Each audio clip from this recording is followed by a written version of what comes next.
geração é essa? Na semana passada foi a geração Snapshot, tudo muito rápido, tudo muito fugaz, imediato, superficial, 10 segundos, nunca mais você vê, ninguém tem nada a ver com a sua vida. Você publica o que você quiser, o que você não quiser, e você controla o tempo e as coisas que você quer publicar. Muito legal. Hoje nós vamos falar sobre a geração selfie. E eu fiquei pensando, né? Como é que a gente fala de um trem como esse? Pastor inventa cada coisa, né, pastor? Sei que você tinha bebido aquele dia, porque assim, o cara inventa cada tema. E o chefe mandou, falou assim, ó, o tema é esse, você fala sobre isso aí. O chefe mandou, então ele tem que se virar. Missão dada, missão cumprida. Né? Muito bom, geração selfie. Abra suas Bíblias aí no livro de Juízes. Velho Testamento. Texto base de hoje, na verdade, que não é em Juízes, é João 3,30, um trecho muito conhecido, muito comum, que fala, né? Não nesta versão que está aqui, a versão que está aqui é a versão da Bíblia, a mensagem. Mas a Bíblia, na versão internacional, diz, importa que ele, Jesus Cristo, cresça e eu diminua. E essa versão da mensagem ficou interessante. Chegou a hora de ele, Jesus Cristo, ocupar o centro das atenções e de eu chegar para o lado. Tem tudo a ver com o nosso tema, né? Selfie, a gente tira foto da gente, mas João dizia o seguinte, importa que Jesus cresça e que eu diminua, que Jesus apareça e eu não apareça. Ah, não botou, vem cá, eu já entrei lá no seu Instagram, tem um monte de selfie seu ali. Né? O que será? Como a gente vive com isso? Trazer um pouco eu me baseei em alguns livros para esse nossa mensagem. Né? Timothy Keller, Juízes para você. Leiam esse. Se você não sabe, não sei ler a Bíblia, não sei o que eu vou ler de Bíblia. Vocês vivem falando esse tipo de coisa. Para com isso. Você vai comprar esse livro e você vai estudar o livro de Juízes. Senhores, esse livro de Juízes mudou a minha vida mais uma vez. Juízes é um dos livros que eu achava mais chatos. Acho que eu li uma vez na minha vida toda e não li nunca mais, porque eu achava aquilo muito chato. Um bando de gente fazendo besteira, vai e volta, aprontando, fazendo as mesmas coisas, cometendo os mesmos erros. Me veio uma palavra que não é nada boa aqui também. Os caras só fazendo besteira. Tudo errado. E foram 400 anos fazendo coisa errada. Eu li aquilo uma vez, não quis ler nunca mais. Em julho comecei a ler o livro de Juízes, para minha meditação. Eu terminei ontem. De tão profundo e denso que foi Cristo transformando a minha vida através desse livro. E eu acompanhei usando o livro do Timothy Keller, Juízes para você. Compre, fala com o Bob, encomenda, faz alguma coisa aí. Mas leiam, se você não tem o que ler da Bíblia, não sabe o que ler a partir de hoje, você vai estudar o livro de Juízes com este comentário. E é bom porque ele vai passando os trechos, você vai acompanhando e lendo a Bíblia, assim você não fica dando desculpa que você não lê a Bíblia. Segundo, que eu já falei, é também do Timothy Keller, Ego Transformado. Tem aí, essa tem, né, Bob? Vende bem, né? Vamos desovar, promoção, vamos desovar. Promoção... Vale muito a pena você ler. Ele é um livro fininho, desse tamanhozinho assim. Você lê em uma passada, você lê tudo. Um outro que é um livro que provavelmente não exista mais. O meu eu não dou, não vendo e não troco. E não empresto também, porque eu já emprestei livro e a gente não devolve. Eu não devolvo o livro dos outros, então acho que os outros não devolvem os meus. Esse livro, A Falência dos Deuses, Vinod Ramachandra. Esse livro é um clássico, gente. Se você vai num sebo, entra no Mercado Livre, faz alguma coisa, compra esse livro. É um livro de densidade. Ele é um acadêmico muito profundo. É cristão, vale a pena. Ele é um livro que... Tem coisas aqui que eu, relendo essa semana, achei um pouco antiquadas, algumas das coisas que não é para o mundo atual. Ele foi escrito há 16 anos atrás, mas os conceitos, os fundamentos são imbatíveis. Muito bom. Outro livro que eu recomendaria, não é um livro escrito por um autor... Não é um livro que tem o tema como cristianismo, embora ele passe pelo cristianismo nesse livro. Jeremiah Rifkin, que é esse, em português é o Custo Marginal Zero, e ele fala sobre a tecnologia, como as coisas estão mudando. É interessante porque hoje, no Estadão de hoje, tem uma reportagem com um maluco que inventou a internet. O cara inventou a internet há 40 anos atrás. E é interessante que a internet, quando eles inventaram a internet, em mais ou menos 1973... Foi o mesmo período que inventaram o quê? O celular.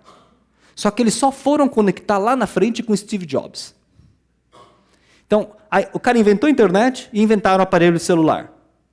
Que hoje não chama mais celular, hoje chama smartphone.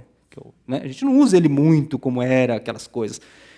As duas coisas surgiram na mesma época, mas depois de muitos anos, de décadas, é que elas se conectaram. O que significa se conectaram? Você passa a usar o aparelhinho hoje, né?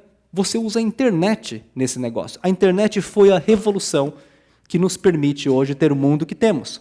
Tudo que está rodando aqui, WhatsApp, Facebook, não seria possível se não fosse esse negócio da internet, que é o tal do protocolo TCP/IP, seja lá o que significa isso. Os meninos lá da tecnologia estavam tentando me explicar, eu não entendi até agora. O que esse cara, o pai da internet, diz aqui numa das perguntas? É uma entrevista que ele passou pelo Brasil. Ele diz o seguinte, uma das perguntas feitas a ele: o senhor sente que a internet acelerou o ritmo das mudanças tecnológicas? E ele diz, as pessoas parecem sentir isso, mas eu não tenho certeza. Né? No início do século XX, nós criamos o avião, o rádio, a TV, a bomba nuclear, o forno de micro-ondas, o radar, os computadores. Quem viveu nesse período provavelmente pensou que as coisas estavam mudando rápido. Talvez estejamos em um período similar, mas menos dramático. A grande verdade, o fato nosso, próximo slide, por favor. O que nós vemos hoje é que esta tecnologia que começou chamada de internet, e hoje, depois passou para rede neural, inteligência artificial, machine learning, galera lá do machine learning. Os caras me mostraram um negócio de um computador. Como é que é o nome do computador da IBM? O Watson. Mano, ele me mostrou ali no YouTube, eu li aquilo, o cara aprende sozinho. Você começa a falar sobre ele com um assunto que ele não conhece, ele começa, através do Big Data, conecta tudo e começa a aprender sozinho. Tudo isso só foi possível porque este cara inventou esse negócio que a gente chama de internet, possibilitou não só conectar, mas coletar informações. Esse livro do Jeremiah Rifkin vai falar sobre também, dentre outros assuntos, como que esse mundo de tecnologia influencia a economia, incluindo a internet das coisas. Internet das coisas é que as coisas hoje todas vão conectadas. Automóvel que anda sozinho.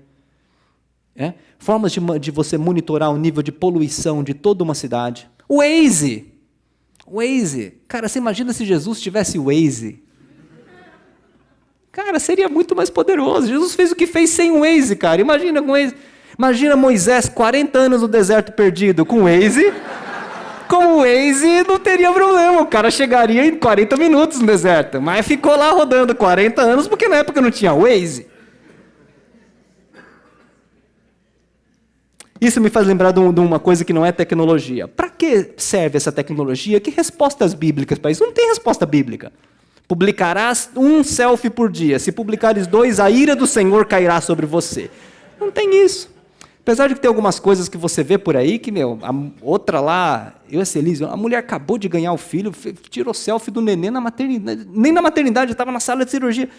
Falei, gente, a galera que trabalha com direitos da infância, direito da criança, cara, aquela criança não pode ser exposta daquele. Eu acho, pessoalmente, não tem a ver, isso não é bíblico. Pessoalmente, acho que aquela criança que acabou de nascer não deveria ser exposta daquele jeito, ela não teve a opção de decidir se ela quer ser exposta, mas é uma opinião só minha, não tem nada a ver com os outros, não é bíblico. Não tem respostas bíblicas para a tecnologia, porque a tecnologia nada mais é do que algo que nós criamos, e que pode ser bem e pode ser ruim. O ponto é, para que nós utilizamos? Eu quero contar um exemplo para vocês que não tem a ver com tecnologia, essas aqui do telefone. São Paulo, o trânsito é horroroso. E alguns anos atrás, há muitos anos, faz 10 anos que eu não uso carro prioritariamente para o meu transporte individual. Tem as mudanças climáticas, a sustentabilidade, sim, mas é principalmente porque perde muito tempo. E aí então eu já dirigi a moto, eu troquei por uma moto. Hoje eu uso moto, bicicleta, mas na época eu comprei uma motinho. E por que eu comprei aquela moto? Para não perder tempo na cidade. Mas para que não perder tempo? O que aconteceu simultaneamente na época que eu comprei aquela motoquinha pequenininha, essas scooterzinhas que acelera e freia, não troca marcha? Eu comprei aquilo para ganhar tempo. Paralelamente, eu soube que meu professor de inglês estava muito doente. Eu tinha um professor de inglês particular, Jack. O cara era muito doido, velho, muito doido. Era demais. Era um senhor norte-americano. A nossa aula de inglês não era uma aula de inglês, era uma conversa. A gente morria de rir juntos. Era muito gostoso conversar com o Jack. O Jack ficou doente. Uma doença muito grave. E a esposa dele dava aula também na mesma empresa que eu trabalhava. E ela ia perguntando para ela como é que ele estava, e ele estava cada vez mais mal. Ele não morava longe da minha casa. E um dia o que aconteceu? o Jack faleceu. E eu não fui visitá-lo. Eu não tive a oportunidade de, no mínimo, dar um abraço nele e dizer adeus. Eu nunca mais vou ver o Jack, por toda a eternidade, talvez. Pergunta, para que comprar motinho? Para que perder menos tempo do trânsito? O que eu faço do tempo que eu ganhei? Para que ter um veículo mais rápido, se eu não tive tempo de visitar o meu professor de inglês, que morreu, e eu não pude dar um abraço? O que eu fiz com o tempo que eu poderia ter ido visitá-lo? Certamente eu fiz outras coisas importantes. Para que serve o Waze, Google qualquer coisa? Para que essas tecnologias? Para que serve o WhatsApp? Para que Facebook? Para que Instagram? Para que ganhar tempo? Você ganha tempo para quê? O que você faz com o tempo que você ganhou? Daquele dia em diante eu falei assim, eu nunca mais, até onde eu lembrar, eu vou adquirir algum tipo de coisa, tecnologia, veículo, o que for, para ganhar mais tempo, se eu não tiver claro o que eu quero fazer do tempo que eu ganhei. E essa é uma perspectiva inicial, quando a gente trata de tudo que está acontecendo no mundo. A Bíblia não dá respostas precisas a respeito do avanço tecnológico que está permitindo a conexão de diversas pessoas. Ela não dá respostas precisas. Mas o que ela coloca sempre como parâmetro é amar a Deus de todo o coração e ao próximo. Se toda a tecnologia não for usada a este serviço na nossa vida, nós estamos usando de forma equivocada. Mas se usarmos da forma correta, estamos sim nos aproximando de Cristo e nos aproximando das pessoas. É para isso que serve a tecnologia, só isso. Esse é o cuidado que a gente tem que ter. O que te aproxima, o que te afasta de Deus? O que te aproxima, o que te afasta das pessoas? Alguns de vocês sabem que eu odeio o grupo de WhatsApp. Se você me colocar, eu vou sair na mesma hora. Eu já falei, eu saio mesmo. Por quê? Porque aquilo não é... A Bíblia está escrito, se colocares o seu nome no grupo de WhatsApp, sairás, ou Satanás vai dominar a sua mente. Não tem nada escrito isso. Só que para mim me atrapalha. Aquilo fica apitando aquele negócio. E eu não gosto daquilo apitando, porque aquilo me desvia do que eu tenho que fazer. É o jeito que eu decidi. Você não precisa. Fique em tantos grupos de WhatsApp que você quiser ficar. Entre em todos que você puder. Mas não me convide. Porque aquilo me afasta de Deus. E me afasta do próximo. Porque a maioria das coisas que acontecem nesses grupos de WhatsApp é só besteira. Eu não aprendo nada. Não aumenta o meu conhecimento da Bíblia. Não me aproxima de Deus. Não me mostra as necessidades das pessoas. Quantas vezes eu recebi alguma coisa do que aconteceu hoje de manhã, nós oramos pela tragédia que aconteceu no Haiti e que chegou até os Estados Unidos com o furacão Matthew ou coisa desse tipo. O que te aproxima te afasta, não existe regra, não tem mandamento. Você precisa avaliar o uso das tecnologias quando te afasta ou que te aproxima do seu Deus e do próximo. Dito isso, o poder, a tecnologia revolucionou, mudou o poder já não está mais nas grandes corporações, as pessoas hoje têm poder, ela pode ser utilizada para coisas boas e para coisas ruins. Essa semana eu estive num evento onde desenvolveram uma plataforma que chama YouTube Edu. Mais de 10 milhões de aulas disponíveis, de todos os tipos, e customizadas. A criança pode aprender matemática com um professor que ensina matemática cantando rap, outro pode aprender com um cara mais acadêmico, mas você pode acessar tudo isso. Que maravilha! A educação de graça praticamente. Mas é o mesmo canal pelo qual o Estado Islâmico recruta os seus soldados. Esse é o mundo que a gente vive. E o mundo não está mais seguro, o mundo está cada vez mais inseguro.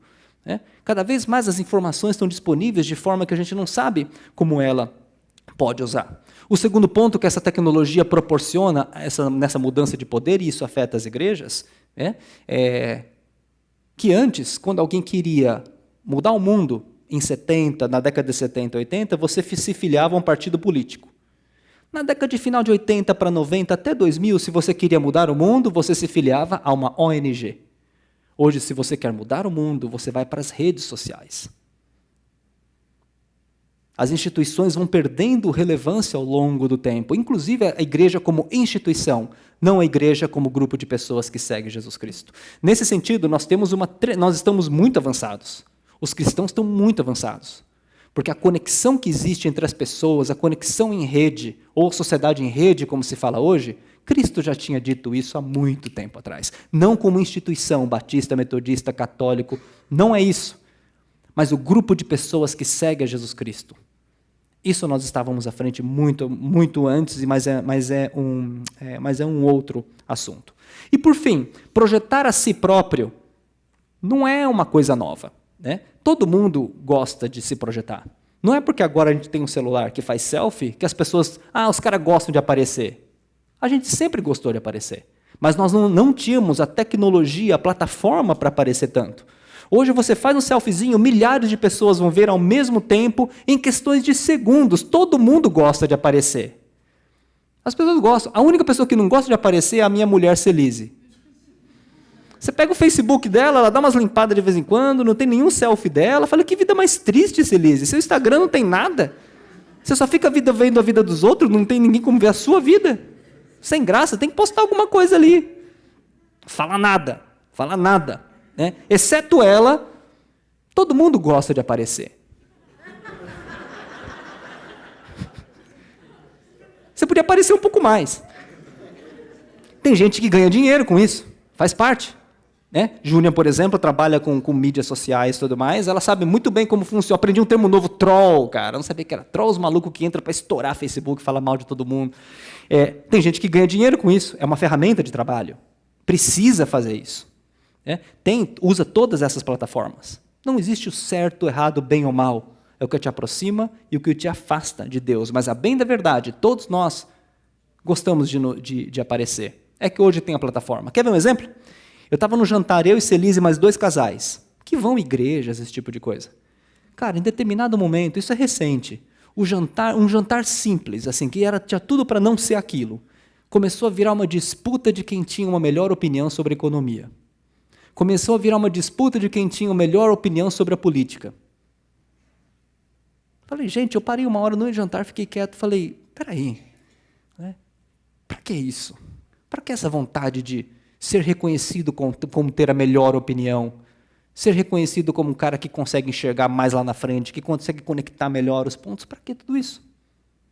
Isso faz parte da nossa natureza, da natureza humana. O nosso tema, que geração é essa? Geração selfie. Houve uma geração na Bíblia muito particular e que no final do dia nós não somos muito diferentes deles. Que é a geração do livro de Juízes. Próximo slide, por favor, querido. O livro de Juízes, que são 400 anos de história, 390 para ser mais preciso, mas no meio de 400, 10 anos a mais, 10 a menos, no meio de um monte de besteira que faziam, também não vai fazer diferença. Eram 400 anos de história. E duas características marcaram esta geração. Em Juízes capítulo 2, versículo 10. Depois que toda aquela geração foi morta e sepultada, que é a geração de Josué, surgiu uma nova geração que o quê? Que não conhecia o Senhor e o que ele havia feito por Israel.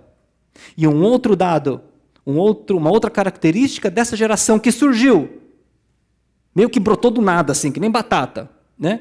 Naquela época, não havia rei em Israel. E como que eles procediam? Cada um fazia o que lhe parecia certo. Como que pôde acontecer isso? 2 gerações mais ou menos antes deles, eles ouviam histórias de Moisés.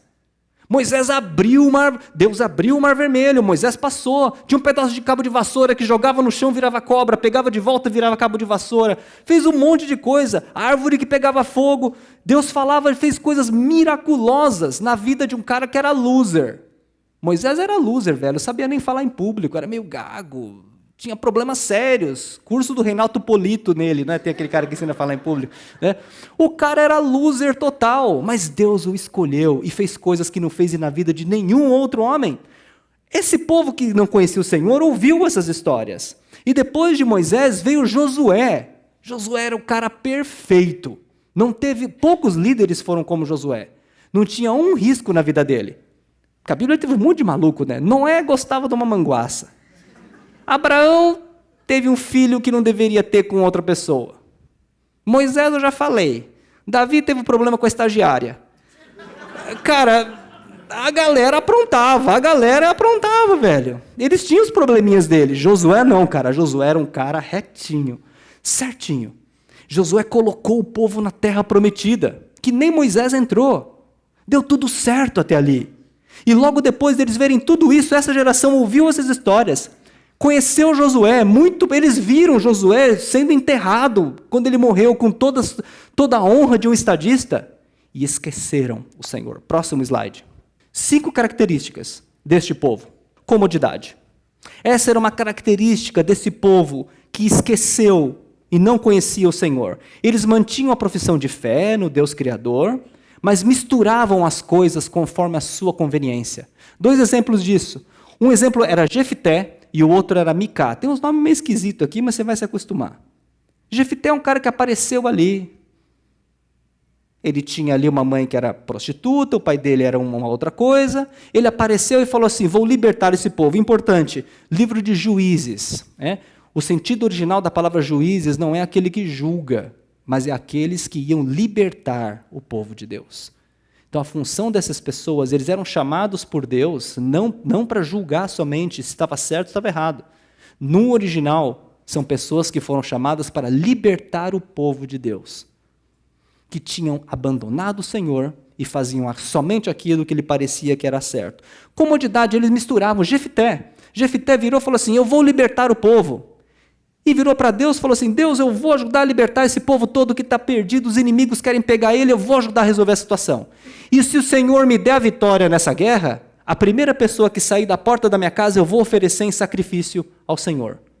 Da onde ele tirou essa ideia? Isso não vem da Bíblia. Isso não vem dos preceitos do Antigo Testamento. Da onde ele tirou essa ideia que se Deus desse a vitória para a guerra, ele ia matar alguém? Quem que saiu da casa assim que ele ganhou a guerra? Deus deu a vitória. Quando ele chegou em casa, quem saiu da porta? Quem saiu? A filha dele. Vai, bonitão, boca grande. Ele embaralhou as coisas, ele não precisava ter feito isso, era só dizer, Senhor, usa a minha vida para libertar. Ponto, não fala mais nada. Quanto mais você fala, mais você se enrola. Fica quietinho ali. O cara me vai e fala que vai matar alguém. E ele foi até o fim. Pegou a menina ainda, matou a menina depois. Ele podia ter falado, Deus, olha, você sabe como é que é, né? Estava empolgado. Será que dá para voltar atrás? Claro que Deus ia dizer que, não, filho, esquece, eu conheço você, meu. Tu é mamané. Sai fora. Foi até o fim e matou. Misturou as coisas ali. Segundo Micá era outro. Micá decidiu fazer a igreja na casa dele, velho. Contratou um pastorzinho ali, fez um templo, banda de louvor, comprou uma bateria. Marcão, ajuda aqui. Deus tinha dito naquela época, hoje nós temos os cultos em casa, ok? Grupo de estudo. Mas naquela época só podia ter culto a Deus em determinados lugares. Tinha lugar específico e tinha um povo específico, que eram os levitas. Levitas eram os únicos que podiam conduzir as cerimônias. Não tinha outro, tinha que ser assim. O cara me resolve fazer na casa dele. Deu um rolo, cara, só deu rolo. É a vida de comodidade. Misturaram as coisas. Como a gente mistura as coisas hoje?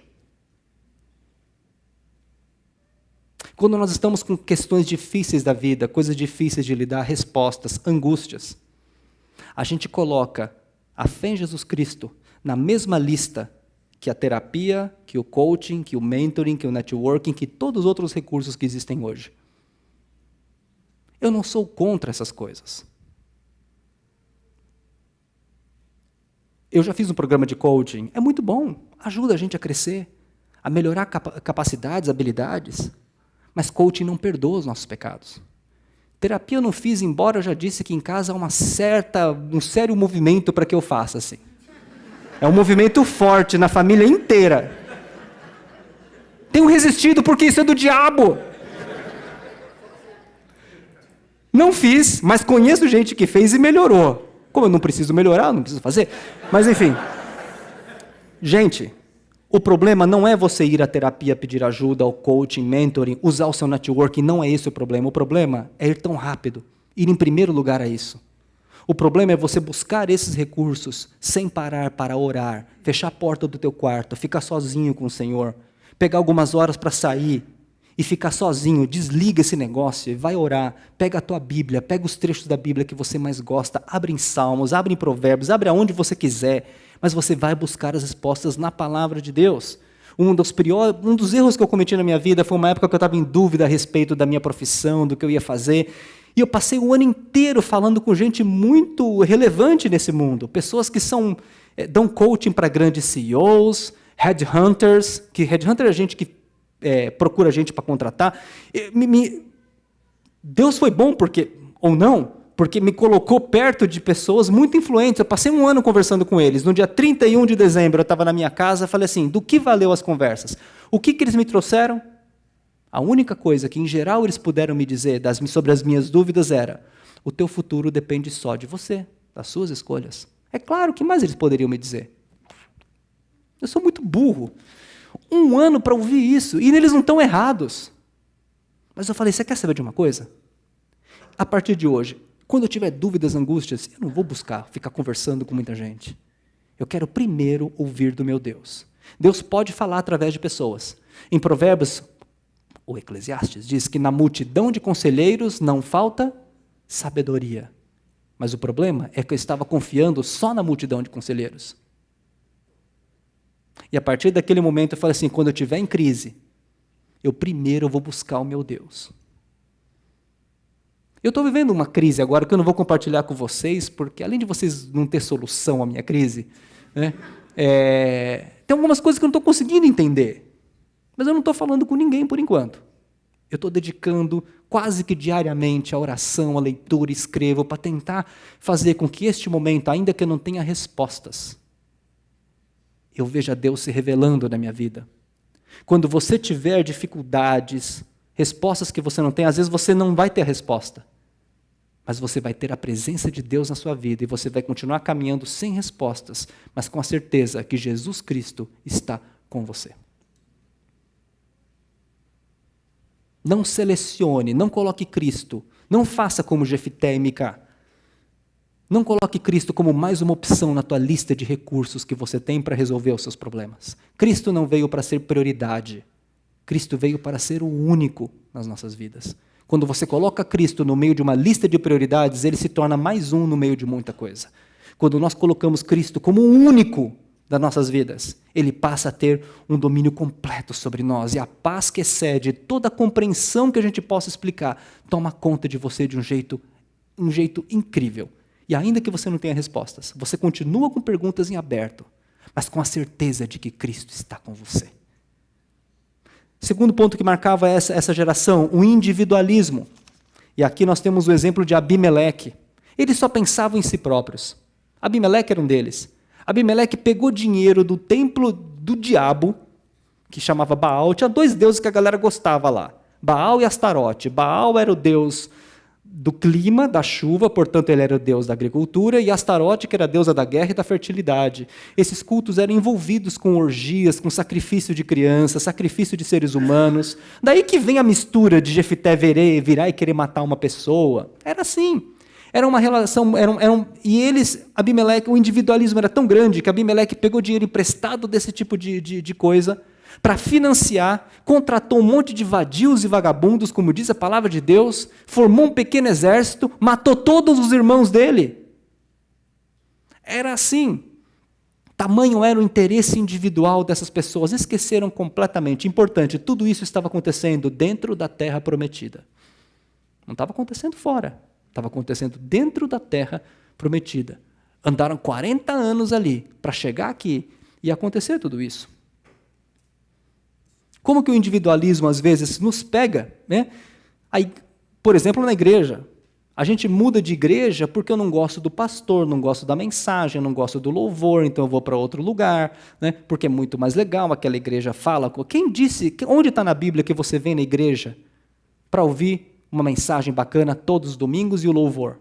Tem que ser assim. Tem dia que o louvor está bom, tem dia que o louvor não está bom, tem dia que a mensagem... Eu já ouvi coisas aqui que eu falei, não sei. Vou mudar por causa disso? Igreja não é lugar de ser servido. Igreja é lugar de servir, não de ser servido. Esse é o motivo pelo qual a gente se junta aqui hoje. Né? Não é só para sentar, ouvir uma... Claro que isso faz bem, mas a gente vem para servir o outro. Se você sentar do lado da pessoa, pegar ela numa coisa, orar por ela, que seja um bom dia, que seja um abraço, que seja um convite para a sua casa, é para isso que serve. Igreja é lugar de servir, não de ser servido. E era assim que eles tratavam o próprio Deus, Criador, naquela época. Deus tem que me servir. E usavam-se de tudo, misturava tudo que é Deus. Se Deus me ajuda nisso aqui, não, Deus não me ajuda nisso, então eu pego outro Deus, pego outras coisas. Arrogância. Arrogância, o exemplo de arrogância é Sansão, o maluco do cabelo. Né? Não podia cortar o cabelo, era nazireu, tinha uma promessa ali. Né? Depois você vai ler na Bíblia. Sansão era um cara que, tem um termo em inglês que eu perguntando com o pastor, a gente não conseguiu encontrar um termo em português, é unteachable. Sansão era um cara que não era possível de ser ensinado. Depois você vai ler na Bíblia, em Juízes. O pai dele falou, menino, não vai namorar com as meninas lá de São Paulo, namora com menina de outro bairro, de outra cidade, mas de São Paulo não pode, aquelas meninas são do mal. E o cara me vai... E justamente gosta de uma mulher daquela. O cara era mulherengo, deu um monte de problema. Ele sabia por promessas que ele tinha que fazer, ele não podia tocar em animal morto. Por uma série de razões. Não deu outra. Pôs a mão no leão morto, pôs a mão no jumento morto. O cara, tudo aquilo que ele sabia que não era para fazer, ele ia lá e fazia. O nome disso é arrogância. Eu sou forte, eu sou poderoso. A minha força não vem. Porque Sansão é a história do maluco que era bem forte. A minha força vem de mim mesmo, não vem de Deus. Até que um dia aquilo foi quebrado. Quais são os pontos que a gente acha? Hoje nós temos uma certa arrogância. Nós, de forma implícita, nós acreditamos que podemos chegar às verdades bíblicas sem necessariamente estudar a Bíblia. Inconscientemente, eu vejo isso em muitas conversas. Eu não preciso, não é assim que as pessoas expressam, mas eu não leio a Bíblia porque eu posso chegar às verdades bíblicas sem necessariamente ler a Bíblia, através da intelectualidade, do bom senso. Eu quero dizer a vocês que você não pode chegar. Ou você pode até chegar aos princípios bíblicos, mas você não deixará Cristo transformar a sua vida, revelar os seus pecados e revelar a você a necessidade que existe de arrependimento. Outra característica era o... egocentrismo. Gideão era o exemplo de egocentrismo. Tudo começou bem de Gideão. Tudo começou muito bem. Foi chamado, tinha um monte de coisa. Deus falou, tem muita gente aqui, diminui, ficaram 300 pessoas. E com esses 300 pessoas, venceram o exército dos Estados Unidos da época, que é o exército mais poderoso do mundo. Por que Deus fez isso? Porque Ele queria mostrar que eu vou fazer vocês vencerem eles. É o meu poder. Sou eu, o Deus de vocês, que vai levar a vitória. E Gideão acreditou. Foi indo, foi tudo bem. Até que chegou um momento, um trickzinho que ele vira e fala o seguinte, ele pede ajuda para umas pessoas, as pessoas não ajudam, e ele vira e fala, na hora que eu voltar, eu vou acabar com vocês e vou mostrar do que eu sou capaz de fazer. E naquela hora, Gideão começa a trazer atenção para si próprio. Quantas vezes eu me pego nessa história de atração por si próprio, buscar o próprio reconhecimento. Tim Keller diz, que a natureza humana é assim. Quando houver a menor oportunidade, nós vamos buscar o nosso reconhecimento. As consequências dessa geração foram decadência social, decadência econômica e a decadência espiritual, uma desumanização generalizada. E nós tornamos-nos, então, iguais àquilo que nós adoramos. E eles passaram a adorar a si próprio e outras coisas que existiam e ficaram iguaizinhos a eles. Ok, a gente entendeu que é necessário que Cristo cresça e eu diminua, mas como isso é possível? Como que no meio disso a gente sabe esse desejo de reconhecimento que a gente tem, de misturar as coisas? Como que a gente lida com isso? E eu não vou conseguir ler com vocês aqui, mas em Romanos, capítulo 7, versículo 14, até 8, capítulo 4. E o trecho que tem, se você tiver a Bíblia, a mensagem. Se você tiver a Bíblia, a mensagem, o texto está muito bacana aqui, está muito bem escrito. E ele diz o seguinte, Paulo compreendeu isso. Eu não sei você, mas o apóstolo Paulo compreendeu algo, que é algo que eu também concordo 100%. E ele diz o seguinte, aquilo que eu quero fazer, eu não faço, eu não consigo. Eu não consigo fazer o que eu quero, mas aquilo que eu não quero é aquilo que eu faço. Quem pode solucionar isso? E um versículo da Bíblia que ontem à noite, terminando o trecho, pode passar para o próximo. Terminando o trecho, me chamou muito a atenção. Há tanto tempo que eu não via. é esse de Romanos capítulo 8, versículo 3 a 4. Porque aquilo que a lei fora incapaz de fazer, por estar enfraquecida pela carne, Deus o fez, enviando o seu próprio Filho, à semelhança do homem pecador, como oferta pelo pecado. E assim condenou o pecado na carne, a fim de que as justas exigências da lei fossem plenamente satisfeitas em nós, que não vivemos segundo a carne, mas segundo o Espírito.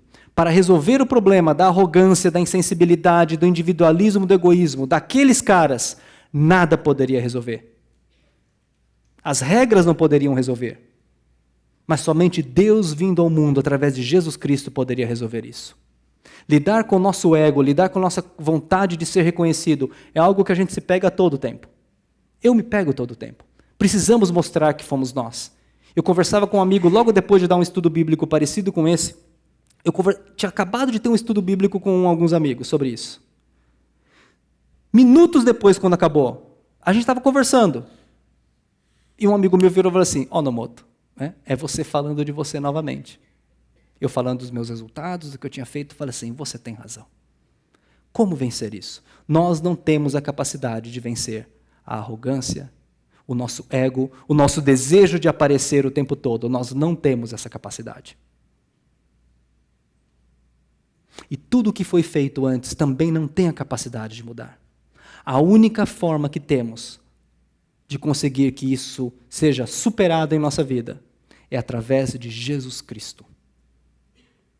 Se você percebe quando isso acontece, já é uma grande coisa.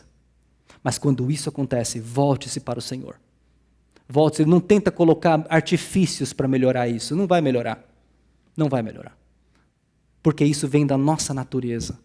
É a nossa natureza de uma vida decaída, sem Cristo, e que só Ele pode preencher de volta. Quando isso acontecer, lembre-se, Senhor, me controla, usa a minha vida.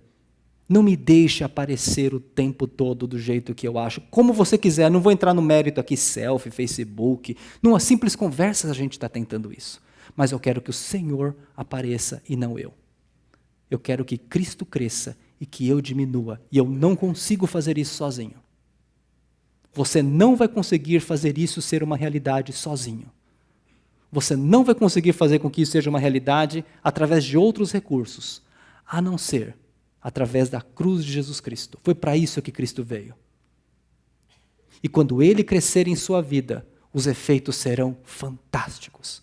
Você vai perceber a sua vida mudando literalmente da água para um bom vinho de denominação originalmente controlada.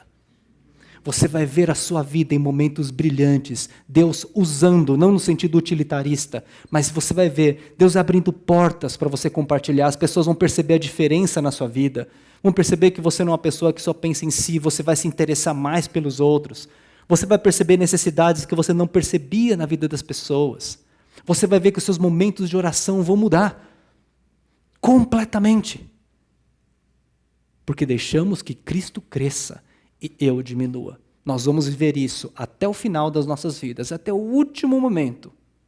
Mas pela graça do Senhor, isso não nos afligirá. Por último ainda, no versículo 8, no capítulo 8, versículo 1 de Romanos, com a chegada de Jesus, o Messias, este dilema fatal foi resolvido. Os que estão em Cristo Jesus não precisam mais viver numa nuvem escura e depressiva. Um novo poder está atuando. O Espírito da vida em Cristo, como um vento forte, limpou totalmente o ar, libertando vocês de uma tirania brutal nas mãos do pecado e da morte. Nós somos libertos desse desejo de aparecer, dessa nuvem negra que tem o tempo todo da gente querer se projetar.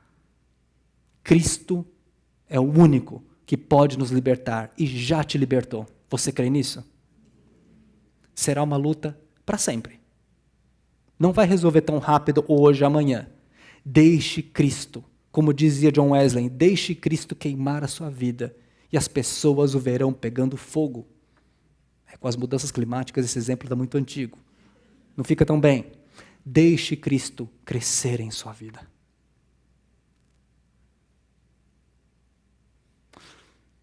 Senhor, obrigado pela tua palavra.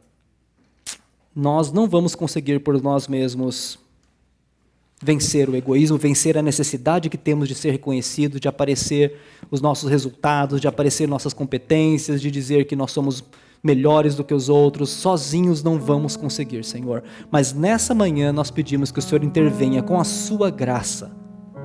Importa que Cristo cresça e eu diminua. Senhor, nós queremos que Cristo cresça em nossa vida. Nós queremos, Senhor, que o Senhor seja o centro das atenções e que a gente chegue cada vez mais para o lado. Que as pessoas vejam em nós o seu amor, não o nosso resultado, a nossa competência. Isso vai mudar completamente as nossas vidas, Senhor. Seremos mais sensíveis às necessidades dos outros. Teremos momento de oração. Vamos compreender a palavra de um jeito diferente, muito mais intenso. Restaura-nos, resgata-nos, Senhor. Nesta manhã, mais uma vez, nós declaramos que não mais eu, mas Cristo vive em mim. Eu já estou crucificado.